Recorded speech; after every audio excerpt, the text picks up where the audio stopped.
রং ধরা যৌবন জং ধরে শেষ, এই তো জীবন। This is the circle of life, এটাই লাইফ। এই যে পাকতেছে এইখানে, এইখানে পাকতেছে, দিস ইজ লাইফ। তো মানুষ বুড়ো হতে চায় না। এখন দেখবেন যে অনেক শ্যাম্পু বেরোইছে, শ্যাম্পু অ্যান্টি এজিং শ্যাম্পু। কি এজিং? Anti aging. ক্রিম বের হয়েছে, ক্রিম অ্যান্টি এজিং ক্রিম। এটা বলে অ্যাট্রাকশন লাগায় আর কি, যে এটা মাখলে মানুষ আর বুড়ো হয় না, এই শ্যাম্পু দিলে মানুষ আর বুড়ো হয় না। ভারতের একজন ধনকুবের আছে, নাম শুনেছেন না? মুকেশ আম্বানি।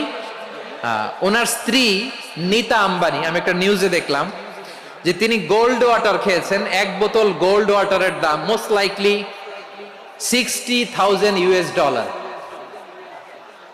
$60,000 এক বোতল গোল্ড ওয়াটার। কেন? এটা খেলে বার্ধক্যের ছাপ নাকি চেহারায় লাগে না।